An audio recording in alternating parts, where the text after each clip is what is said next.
आज हम लोग पढ़ेंगे शस्त्रीकरण, शस्त्र सहायता, शस्त्र प्रसार एवं शस्त्र व्यापार। मित्रों, शस्त्रीकरण का मतलब क्या है? हथियारों का अनुसंधान, ठीक है, अनुसंधान, निर्माण और उनका भंडारण। अनुसंधान का मतलब नए नए हथियारों की खोज, नए और विनाशक हथियारों की खोजना, उसके बाद उनका बनाना, उसके बाद उनको बना बना के इकट्ठा करना, ठीक है, वही है शस्त्रीकरण। शस्त्र सहायता, मित्रों की सहायता करना। शस्त्र प्रसार, शस्त्रों को संपूर्ण क्षेत्र में विस्तारित करना। शस्त्र व्यापार, शस्त्रों को बेचना, ठीक है। सहायता और प्रसार, हो सकता है ये दोनों शस्त्र व्यापार के ही अंग हो सकते हैं, अर्थात तो बिना कह रहे हैं ना, बिना योग्यता अयोग्यता के शस्त्रों को जिसकी इच्छा हो उसी को बेच देना, उसी को दे देना, या अपने लाभ के लिए किसी को मुफ्त में दे देना, ठीक है। ये चीजें जो है शस्त्र प्रसार के अंतर्गत आते हैं। सहायता में भी आते हैं भाई मित्रों की सहायता करना, ठीक है। तो यहाँ शस्त्रीकरण का मतलब हम लोग पढ़ेंगे। शस्त्रीकरण का मतलब वही है शस्त्रों का निर्माण और भंडारण। निर्माण कब करेंगे? निर्माण भारी मात्रा में कर सकते हैं, या निर्माण से साथ साथ जुड़ा होता है अनुसंधान, रिसर्च, जिसके द्वारा नए हथियारों की खोज करेंगे, विनाशक हथियारों की, उसके बाद उसका निर्माण किया जाए, फिर उसका भंडारण करके एकत्रीकरण किया जाए, उसके बाद उसका प्रसार किया जाए। हालांकि कोई भी राष्ट्र अपने आधुनिक हथियारों का प्रसार तब तक नहीं करता जब तक कि उसके आगे का हथियारों नहीं बना लेता, क्योंकि जो बेचने वाली बात है, प्रसार करने वाली बात है, वो सिर्फ अपने से पीछे के हथियारों को ही बेचने का प्रयास करते हैं, या तो फिर निहायत ही बहुत ही नजदीकी मित्र हो, जिसे कहते हैं दिलेरी, दिली मित्र, जिससे दिल ज्यादा मिलता हो, उसी को वो हथियार वो दे सकते हैं, सहायता के तौर पे बेच भी सकते हैं, ठीक है। तो चलिए आज हम पढ़ रहे हैं शस्त्रीकरण, उसमें पढ़ेंगे शस्त्रीकरण की अवधारणा।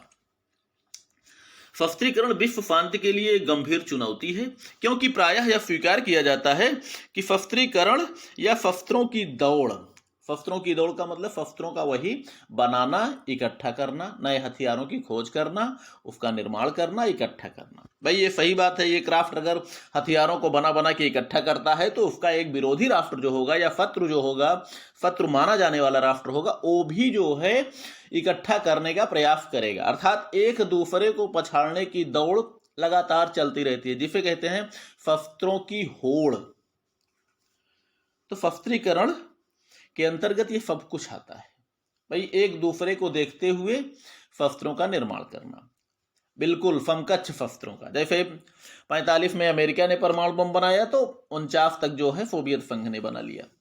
उसके बाद 64 तक तो आते आते चाइना के साथ साथ ये फ्रांस, क्या बोलते हैं, ब्रिटेन ने 1950 में, ऐसे सॉरी ये 52 में, उसके बाद 60 में फ्रांस, फिर 64 में चाइना, 74 में भारत, इधर आते आते जो है लगभग 98 में पाकिस्तान ने भी बना लिया। तो कहने का मतलब एक प्रकार से शस्त्र प्रतिस्पर्धा शुरू हो जाती है। खास करके प्रतिस्पर्धा जो है विरोधी राष्ट्रों में शुरू होती है, या तो विरोधी राष्ट्रों में प्रतिस्पर्धा शुरू होती है, बाकी अन्य राष्ट्रों में अपनी श्रेष्ठता की भावना कायम रखने के लिए नए शस्त्रों का निर्माण करना भी प्रारंभ हो जाता है, ठीक है। चलिए, शस्त्रों की दौड़ युद्ध की संभावनाओं की वृद्धि में सहायक होती है। हथियारों के विकास को युद्ध का एकमात्र प्रत्यक्ष कारण माना जाता है। भाई हथियार ज्यादा रहेंगे तो लड़ने की इच्छा होगी, बात बात में हथियार उठा देना, ये भावनाएं व्याप्त हो जाएंगी, ठीक है। लेकिन जब एकदम से विनाशक हथियार, परमाणु हथियार जैसे होंगे तो जल्दी से यह संभव नहीं होगा, जैसा कि देखने को लग रहा है कि द्वितीय विश्व युद्ध के बाद कोई भी भारी युद्ध इसलिए नहीं हुए क्योंकि वहां पर परमाणु बमों का भयादोहन व्याप्त था। हथियारों के निर्माण एवं भंडारण से राष्ट्रों की सुरक्षा के समक्ष खतरे उत्पन्न होते हैं। परिणाम स्वरूप ना चाहते हुए भी सभी राष्ट्रों को अपनी सुरक्षा हेतु हथियारों के निर्माण में धन व्यय करने के लिए मजबूर होना पड़ता है, ठीक है। द्वितीय विश्व युद्ध के बाद दोनों महाशक्तियों अमेरिका एवं सोवियत संघ के बीच शीत युद्ध प्रारंभ हो गया। महाशक्तियों के बीच शक्ति की प्रतिस्पर्धा शीत युद्ध का ही परिणाम रहा। इस काल में महाशक्तियों ने अपनी शक्ति को एक दूसरे के मुकाबले बढ़ाने का भरपूर प्रयास किया। बात सही है मित्रों, शीत युद्ध काल में तो शस्त्रों की दौड़ चलती ही रही है और वही शस्त्रों की दौड़ की ही देन थी कि अपार विरोध होने के बावजूद भी दोनों महाशक्तियां कभी एक दूसरे से परमाणु हथियार लेकर लड़ने नहीं आई। एक दूसरे का दूर दूर से विरोध करती रहे, दूसरों को नीचा दिखाने का प्रयास करती रही। लेकिन हाँ, दो तीन मौके जरूर आए परमाणु युद्ध की संभावना की, लेकिन किसी कारण से वो दोनों युद्ध टलते रहे। क्यूबा संकट के समय परमाणु युद्ध होने की संभावना थी महाशक्तियों के बीच में, या फिर इधर भारत पाकिस्तान 1971 के समय में कुछ संभावना थी परमाणु युद्ध होने की। ऐसे बीच बीच में 2-3 मौके आए हैं। ठीक है मित्रों, चलिए, महाशक्तियों के बीच शक्ति की प्रतिस्पर्धा शीत युद्ध का ही परिणाम रहा। इस काल में महाशक्तियों ने अपनी शक्ति को एक दूसरे के मुकाबले बढ़ाने का भरपूर प्रयास किया। ठीक है, चलिए आगे हम पढ़ते हैं शस्त्र सहायता यानी और शस्त्र व्यापार। द्वितीय विश्व युद्ध के बाद महाशक्तियों ने शस्त्रीकरण को, शस्त्र उद्योग और शस्त्र व्यापार को अपनी अर्थव्यवस्था का एक साधन बना लिया। भाई पैसे कमाने का हथियारों का व्यापार, क्योंकि हथियार अन्य चीजों के मुकाबले महंगे बिकते हैं। ठीक है, हथियार बिकते हैं, टेक्नोलॉजी बिकती है और राष्ट्र अपने आप को सुरक्षित रखने के लिए मजबूरी में उनको खरीदते भी हैं। ठीक है, जबकि शस्त्रों के भंडारण को यानी युद्ध की तैयारी को, हथियारों के निर्माण को एक राष्ट्र विकास की श्रेणी में नहीं रखता, लेकिन फिर भी सुरक्षित रहने के लिए जो है हथियारों को उनको खरीदना पड़ता है। एक प्रकार से मजबूरी समझ लीजिए। ठीक है, चलिए, अपने इस व्यापार को क्रियान्वित करने के लिए उन्होंने अविकसित एवं विकासशील क्षेत्रों में शस्त्र प्रसार को प्रोत्साहित किया। भाई सीधी सी बात है, अगर लड़ाई आप करेंगे नहीं तो हथियार हमारा खरीदेंगे नहीं। तो यहाँ महाशक्तियों ने देखा जाए तो जो विकासशील राष्ट्र थे उस समय, उनमें कहीं ना कहीं अगर दो राष्ट्र आपस में लड़ते हैं, जब लड़ते हैं तो जैसे उनको लगता है कि चलो हमारी जो है जैसे लॉटरी लग रही है, अब भाई एक का पक्ष लेंगे महाशक्तियां और दोनों को खूब हथियार बेचेंगे। तब तक बेचेंगे जब तक ऐसा ना लगे कि दोनों का विनाश हो जाएगा, यानी दोनों के पक्ष में लड़ने के लिए कहीं परमाणु बमों का प्रयोग न होने लगे, तब तक ये लोग बेचते रहेंगे। खास करके अगर परमाणु हथियारों के बीच में युद्ध होता है, यानी परमाणु हथियार वाले राष्ट्रों के बीच में युद्ध होता है, तो ये उसी युद्ध को रोकने का प्रयास करेंगे, करते भी रहे हैं। एशिया, अफ्रीका एवं अन्य महाद्वीपों में होने वाले किसी भी विवाद एवं युद्ध में दोनों ही महाशक्तियों में प्रत्येक अलग अलग पक्षों का समर्थन करते हुए उन्हें हर प्रकार की सैनिक, आर्थिक एवं हथियारों की मदद भी करते रहे। 20वीं शताब्दी के अंतिम वर्षों में शस्त्र व्यापार अधिक बढ़ गया। अब शस्त्र व्यापार केवल आर्थिक एवं यौद्धिक ही नहीं बल्कि राजनैतिक हथियार के रूप में भी प्रयोग होने लगा। शीत युद्ध के समय अमेरिका तथा सोवियत संघ ने अपने समर्थक देशों को भारी मात्रा में हथियार वितरित किए। जिस प्रकार भ्रष्ट नेता सामान्य जनता को आपस में लड़ाकर, उदाहरण दे रहे हैं मित्रों ये, जिस प्रकार भ्रष्ट नेता सामान्य जनता को आपस में लड़ाकर बाद में उनके आंसू पोंछकर उनका समर्थन हासिल करके अपनी कुर्सी को बनाए रखते हैं, उसी तर्ज पर ये महाशक्तियां अपने व्यापारिक हितों के लिए हर प्रकार के युद्धों को वैध, अवैध, मानवीय, अमानवीय, आतंकवादी, नक्सली, उग्रवादी आदि गतिविधियों को प्रोत्साहित करते रहते हैं और उन्हीं युद्धरत राष्ट्रों, आतंकवादियों, नक्सलियों आदि को हथियार बेचकर हथियारों का प्रसार और अपनी अर्थव्यवस्था को मजबूत दोनों करते हैं। इससे उनका हथियार व्यापार भी चमकता रहता है। और जैसे हम बता चुके हैं कि हथियार व्यापार में इन्होंने कभी पात्र कुपात्र को नहीं देखा, तभी जो है नक्सलवादी, जैसे आप देखते हैं ना, हर प्रकार के जो नक्सलवादी होंगे, आतंकवादी होंगे, जिन आतंकवादियों का इनसे लाभ होता है उन्हीं को ये हथियार दे देते हैं। जैसे कहा जाता है ना कि अलकायदा के पास जो भी हथियार थे अमेरिकी हथियार थे, ठीक है, उसी तरह अमेरिकी विरोधी आतंकवादी जो भी होंगे उनके पास सोवियत हथियार होंगे। ठीक है, चलिए, इस कार्य में उनके पुराने एवं नए हथियारों का व्यापार एवं परीक्षण दोनों एक साथ चलता रहा, क्योंकि पुराने हथियार ही इनको देंगे, नए हथियार नहीं देंगे। परमाणु हथियार कहिए कि आतंकवादियों को दे दें तो नहीं देंगे, क्योंकि उनको मालूम है कि परमाणु हथियार एक महाविनाशक हथियार है और आतंकवादी जरूरी नहीं है कि हमारी बात मानते रहें। भाई पैसा देते रहिए, हथियार लेते रहिए, यही उनका सिद्धांत था, सिद्धांत रहा है, अभी भी है।